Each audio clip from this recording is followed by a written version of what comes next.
বিশেষ নাটক আছে গ্যালিলিও গ্যালিলাই। শেষ কথাটা বলবো, ইয়েট দ্য মুভস। যখন গ্যালিলিও বিষ পান করছেন বা তার ইনফিউশন হচ্ছে, মারা যাচ্ছেন, তখনও শেষে তিনি এই কথাটাই বলে যাচ্ছেন, সাইডে বলছেন, ইয়েট দ্য আর্থ মুভস, পৃথিবী ঘোরে। গ্যালিলিওর মৃত্যু হচ্ছে জানুয়ারি 8 তারিখে এবং মৃত্যু 1643 সালে। তার 4 দিন আগে আরেকজন মহাবিজ্ঞানী জন্মগ্রহণ করেন 4 জানুয়ারি। আজকে 6 জানুয়ারি। যারা এখানে সায়েন্সের লোকজন বসে আছেন বা অন্যান্য যারা আসেন, তাদের ভেতরে একটুখানি রক্ত গরম হওয়ার কথা। এই জানুয়ারি মাসে আমাদের এই অনুষ্ঠান করছি এবং এই ভবিষ্যতের আলো, এই আলো শব্দটা খুব গুরুত্বপূর্ণ। তার নাম হচ্ছে, কে বলতে পারবে? জন্মগ্রহণ করছেন বিশিষ্ট একজন বিজ্ঞানী, স্যার আইজাক নিউটন। এই যে ইতিহাসের একটা আশ্চর্য সমাপতন, যে গ্যালিলিও মারা যাচ্ছেন, নিউটন আসছেন, এবং যেটা 1543-এ কোপার্নিকাস মারা যাচ্ছেন, 100 বছর পর আসছেন। এইভাবে বিজ্ঞানের জগতে একটা পথ পরিবর্তন হচ্ছে, একটা নতুন ধরনের ধারণা হাজির হচ্ছে এবং সেটা সারা দুনিয়ায় ছড়িয়ে পড়ছে। এবং সেই সময়টাকে ইংরেজিতে আমরা বলি, এটা আসলে জার্মান, ফ্রান্স এর থেকে বেরিয়ে আসছে এবং শেষে ইংল্যান্ডে আসছে। এই সময়টাকে বলা হয় ইংরেজিতে এজ অফ এনলাইটেনমেন্ট। এনলাইটেনমেন্ট, এই এনলাইটেনমেন্ট শব্দটার মধ্যে যে মূল যে ধাতুটা, যে শব্দবন্ধের মধ্যে যে মূল যে কারক, সেটা হচ্ছে লাইট। লাইটের বাংলা কি? এই আলো।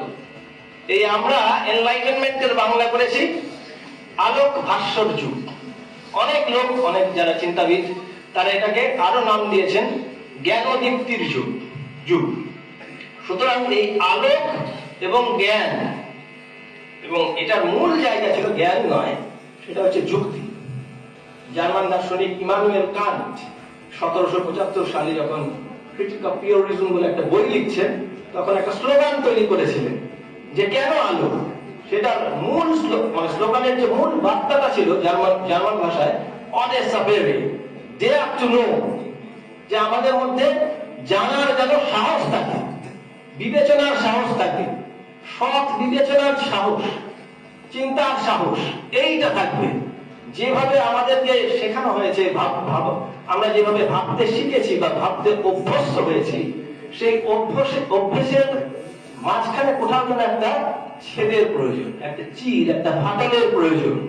এবং সেই ফাটল থেকেই হচ্ছে আমরা পাচ্ছি স্বাধীনতার চিন্তা।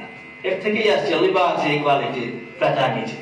ফরাসি বিপ্লবের মূল যে ধারণা এইখান থেকেই তৈরি হচ্ছে। এর আগেই আমরা দর্শনের জগতে পাবো রেনে দেকার্ত, তারপর আরো অনেক নানান চিন্তাবিদরা আসবেন, এবং তাদের যে মূল কাজ সেটা হচ্ছে যে মানুষের মধ্যে এই জ্ঞানের বিকাশ ঘটানো, এবং জ্ঞানের বিকাশের মধ্যে দিয়ে মানুষ যেন স্বাধীনভাবে চিন্তা করতে শেখে। আমরা যেভাবে স্কুল, কলেজে বা বিশ্ববিদ্যালয়ে পড়াশোনা করি, সেখানে কোথাও যেন একটা সিলেবাস, একটা বাধা চিন্তার মধ্যে দিয়ে আমাদের চলতে হয়।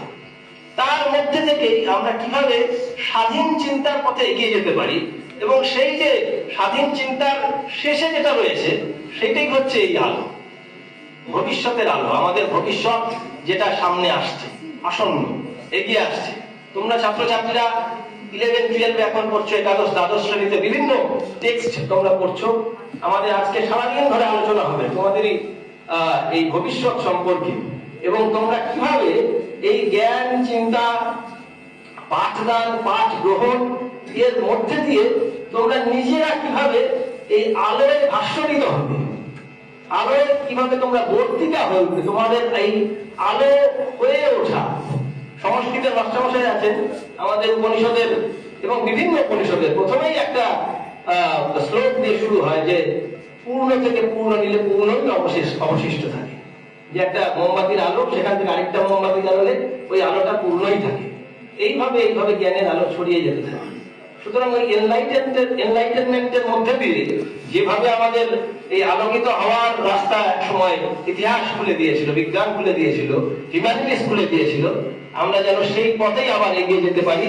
এবং আমাদের শান্তিপুর কলেজ, তোমরা শান্তিপুরের ছেলেমেয়েরা এইখানে তোমরা যদি আসো, এখানে যদি আমাদের শিক্ষক যারা আছেন, অধ্যাপক যারা আছেন, তাদের পাঠদান তোমরা যদি গ্রহণ করো, তাহলে হয়তো এইভাবে একটা নতুন দিগন্তের খুলে যেতে পারে। ভবিষ্যৎ হচ্ছে সেই দিগন্ত উন্মোচন করে দেওয়ার একটা সময় রূপ। নাম দেওয়া হয়েছে ভবিষ্যতের আলো। অনির্বাণ স্যার খুব সুন্দরভাবে আলোর ব্যাখ্যা দিলেন, খুব সুন্দরভাবে বললেন। তোমরা সকলেই জানো, এবার আমি যে কথাগুলো বলছি সেগুলো মেনলি আমাদের পেছনে বসে থাকা আমাদের ছাত্রছাত্রীদের উদ্দেশ্যে।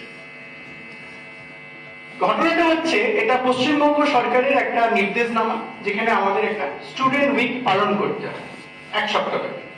2 তারিখ থেকে 8 তারিখ আমাদের নানা কর্মসূচি আছে।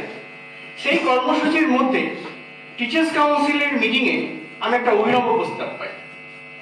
প্রস্তাবটি দেন আমাদের জ্যোতির্ময় স্যার, যে আমরা যদি এখানে যে স্কুলগুলো আছে সেই স্কুলগুলোর সমস্ত ছাত্রছাত্রীদেরকে ডেকে এনে, বা সমস্ত ছাত্রছাত্রী যদি সম্ভব নাও হয়, আমরা যদি কিছু কিছু ছাত্রছাত্রীকে ডেকে এনে আমাদের যে মেকানিজম আছে, আমাদের যা ফ্যাকাল্টি আছে, আমাদের যে ক্যাপাসিটি আছে, সেই ক্যাপাসিটির মধ্যে তাদেরকে যদি আমরা একটু ইন্সপায়ার করতে পারি, আমাদের কলেজে কি কি পড়ানো হয়, কি কি ভাবে পড়ানো হয়, কি কি অ্যাডভান্টেজ তারা পেতে পারে, এই জাতীয় দিকগুলোকে যদি তুলে ধরতে পারি, তাহলে হয়তো আগামী দিনে পশ্চিমবঙ্গের 8-5টা কলেজের যে অবস্থা আপনারা দেখছেন, যে ছাত্র সংখ্যা দিনের দিন কমে যাচ্ছে, সেই জায়গার একটা ওভারকাম করার একটা সুযোগ আমরা পেতে পারি। এবং এই ভবিষ্যতের আলো নামটি দিয়েছেন সুচিস্মিতা সেন। এবং এটা যে ক্যাচলাইনটা করা হয়েছে যে আজকের শিক্ষার্থী আগামী দিনের আলো পত্রিকা, এটার মানে হচ্ছে, বিস্তারিত ভাবে আমি যেতে চাইছি না, কিন্তু যেটা বক্তব্য আমার প্রধান শিক্ষক মানে অধ্যক্ষ হিসেবে যেটা বক্তব্য, সেটা হচ্ছে যে শান্তিপুরের ছেলে মেয়েরা যে শিক্ষাদানের বা শিক্ষা পাওয়ার উদ্দেশ্যে বিভিন্ন জায়গায় পার্শ্ববর্তী কলেজগুলোয় যাচ্ছে, তারা যে সেই একই সুযোগ সুবিধা শান্তিপুর কলেজেও পেতে পারে, সেই বিষয়টা তোমাদের সামনে, আপনাদের সামনে তুলে ধরাই কিন্তু আমার উদ্যোগ হিসেবে প্রধান কর্তব্য। সেই জন্য আমরা আজকের যে এই অনুষ্ঠানটা রেখেছি, সেই অনুষ্ঠানে আমরা বিভিন্ন সাবজেক্টের উপর আমরা ছেলে মেয়েদের বিভিন্ন বিষয়ে ক্লাস করাবো। এবং সেই ক্লাস করার পর তাদের যে ভিউ পয়েন্ট, তারা যেভাবে 11-12 পড়ে আসছে, ঠিক সেই রকম ভাবে তারা যে সেই মাস্টারমশাইদের কাছে যে শিক্ষা পেয়েছেন, কলেজে এসেও যে তারা একই রকম ভাবে, একই সুযোগ সুবিধায় একই রকম ভাবে তারা শিক্ষাটা পাবে, সেটা দেখানোই কিন্তু আমাদের আজকে মেইন অবজেক্টিভ। এটার একটা উদ্দেশ্য হচ্ছে, আমাদের কলেজে ছাত্র সংখ্যা কমে যাচ্ছে, সেই ছাত্র সংখ্যাটাকে ধরে রাখা যেমন একটা উদ্দেশ্য, ঠিক অন্যদিকে আমার কি মেকানিজম আছে, আমার যে টিচার্স কমিউনিটি আছে, তারা প্রত্যেকেই এক একজন বিদ্যাধর পণ্ডিত। শান্তিপুর অনেক বিখ্যাত ব্যক্তির জন্ম দিয়েছে। এখানে বসে থাকা যারা আছে, তারা হয়তো আগামী দিনের বিখ্যাত মানুষ হতে চলেছেন। আমি চাইছি অধ্যক্ষ হিসেবে যে তারা আমাদের কলেজেই পড়ুক, আমাদের কলেজ থেকে শিক্ষাদান করুক, এবং উচ্চ শিক্ষার জন্য শান্তিপুর ছেড়ে দূরের কোনো কলেজে যেতে হবে না। কলকাতা শহরে তোমরা যে শিক্ষাটা পেতে পারবে, রানাঘাট বা অন্য কলেজে যে শিক্ষাটা তোমরা পেতে পারবে, সেটা যে শান্তিপুর কলেজেও পাওয়া যায়, এটা যা একটা ওয়ার্কশপ। তাই আমি তোমাদের সকলকে অনুরোধ করব, আজকে যে ক্লাসগুলো হবে, মাস্টারমশাইরা যে ক্লাসগুলো নেবেন, সেগুলোকে মন দিয়ে করো। আমাদের আগামী দিনে আরো ভবিষ্যৎ পরিকল্পনা আছে। আমরা হয়তো আগামী দিনে মক টেস্ট বা উচ্চ মাধ্যমিকে যে ধরনের কোশ্চেন আছে, সেই নিয়ে বিভিন্ন স্কুলের সাথে যোগাযোগ করে আমাদের কলেজে সেইগুলোর ব্যবস্থা করব। অনেক ধরনের পরিকল্পনা আছে। আজকে আমরা জাস্ট ক্লাসের মাধ্যমে 6, 7, 8 আমরা ক্লাসের মাধ্যমে আমরা একটা ভিউ দিতে চাইছি, যে যেখান থেকে তোমরা বুঝতে পারবে যে শান্তিপুর কলেজে সেই মেকানিজমটা আছে, সেই এক্সপার্টাইজ আছে। এটাই হচ্ছে মেইন উদ্দেশ্য।